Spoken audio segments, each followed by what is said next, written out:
Oke, sekarang mari kita bahas tentang template dari esai GKS ini, baik itu personal statement atau study plan yang sering aku bahas. Dan buat kalian mungkin yang belum tahu template yang aku maksud ini kayak gimana, pertama ya kalian pergi aja ke bagian pengumuman halaman pembukaan GKS ini. Lalu kalian scroll ke bawah, itu kan ada banyak file. Kalau kalian belum tahu di mana cari pengumumannya, aku udah pernah buat videonya kemarin, jadi kalian scroll aja di akunku. Untuk template dari SI ini, dari application form ini tuh yang ada di file dokumen ini teman-teman. Jadi kalian download aja yang file kedua ini, yang application forms. Habis kalian download, kalian buka filenya. Ini tuh isinya application form yang perlu kalian isi buat daftar GKS ini. Jadi di awal ini tuh ada checklist dari dokumen apa aja yang perlu kalian siapkan untuk GKS ini. Untuk personal statement sama study plan sendiri ini tuh ada di form 2 sama form 3. Jadi kalian scroll aja ke bawah sampai kalian ketemu sama template dari SI ini. Jadi yang form 2 ini kan ada personal statement. Nah, di atasnya ini kan udah ada keterangan, ada instruksi apa yang harus kalian tulis di personal statement ini dan berapa batas dari karakter yang harus kalian tulis di personal statement. Jadi buat template-nya itu ya ini teman-teman. Jadi isi dari personal statement itu harus ada poin-poin yang disebutkan di instruksinya ini. Jadi personal statement kalian itu isinya itu harus menceritakan kelima poin yang ada di sini. Dan kalau misalnya kalian masih bingung nih ya mulai nulisnya dari mana, kalian bisa ikuti aja template-nya ini teman-teman. Jadi yang pertama, kalian mungkin bisa di paragraf pertama perkenalan dulu, kayak masalah apa yang kalian hadapi di dunia nyata berdasarkan real experience kalian itu, dan bagaimana masalah yang kalian hadapi itu memotivasi kalian untuk daftar di jurusan yang kalian minati itu. Habis perkenalan, kalian mulai ceritakan educational background kalian itu kayak gimana, pendidikan kalian sebelumnya itu apa, significant experience kayak pengalaman apa yang memiliki pengaruh signifikan dalam keputusan kalian untuk belajar di major itu, belajar di field itu gitu.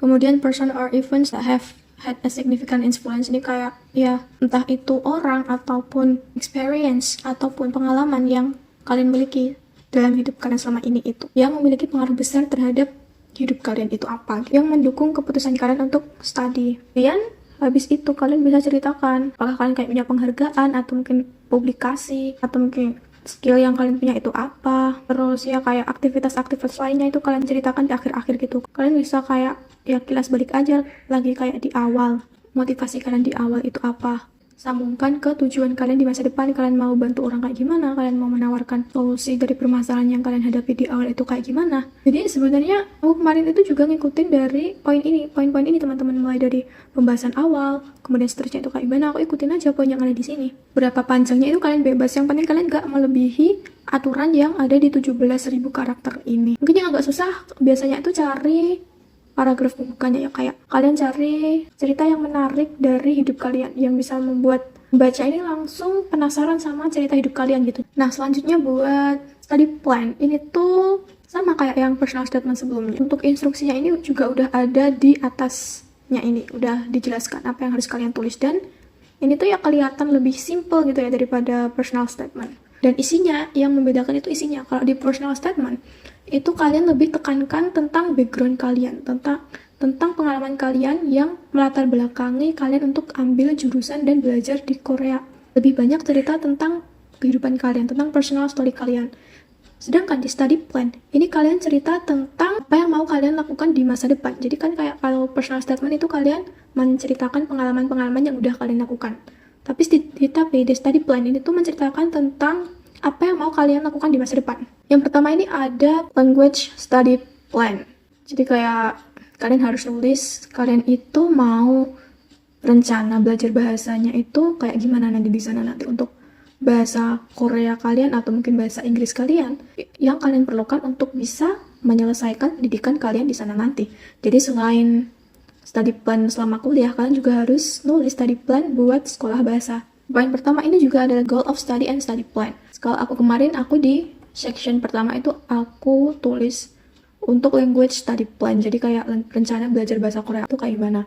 Terus habis rencana belajar bahasa Korea aku, habis itu baru aku jelaskan rencana study plan aku buat kuliah di sana nanti. Jadi aku ambil yang master degree 2 tahun ya, jadi kan cuma ada 4 semester. Itu aku jelaskan per semester, jadi kayak rencana belajar aku per semester aku mau ngapain itu aku tulis di study plan. Kalau mungkin buat kalian yang S1, misalnya jelaskan per semester kan banyak ya, ada 8. Kalian mungkin bisa buat rencana per tahun aja, kayak misalnya tahun pertama kuliah kalian mau ngapain, tahun kedua kalian mau ngapain, itu kalian tulis.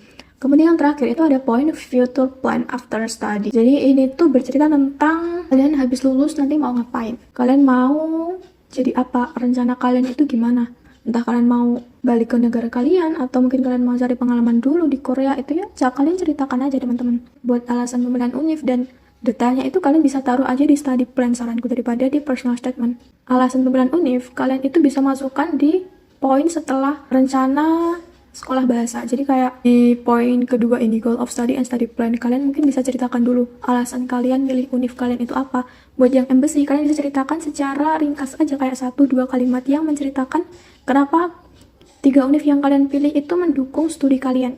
Sedangkan buat yang university track, kalian bisa ceritakan lebih detail. Jadi kalian bisa ceritakan lebih detail untuk alasan pemilihan univ kalau misalnya buat yang university track. Tapi buat yang embassy, kalian ceritakannya sekelas aja teman-teman. Tapi ini gak wajib, mau kalian mention 3 univ itu gak apa-apa, mau gak kalian mention juga gak apa-apa. Tapi saran aku kalau misalnya kalian mention 1 univ, mention semua univ juga. Jadi jangan cuma kalian tuh menunjukkan kalian condong ke 1 univ. Kayak jangan membuat univ lain itu merasa kalian itu menjadikan mereka sebagai cadangan gitu. Kalian nanti ketik aja esai kalian itu di bawahnya ini, di bawah instruksinya ini. Dan sebelum kalian print, waktu kalian print ini instruksinya kalian hapus aja gak apa-apa. Oke, jadi aku harap penjelasan aku ini udah jelas tentang dimana poin-poin atau template dari esai yang mungkin sering aku bahas ya tentang application form ini. Dan aku harap kalian juga udah tahu file application form ini dimana dan apa bedanya sama file guideline. Jadi file guideline itu isinya tentang kayak aturan, persyaratan, penjelasan tentang jalur, kuota, dan lain-lain untuk beasiswa GKS ini. Sedangkan application form ini berisi kayak formulir, jadi formulir yang harus kalian isi buat daftar. Jadi guideline itu panduannya dan application form ini formulir yang harus kalian isi teman-teman. Jadi itu bedanya.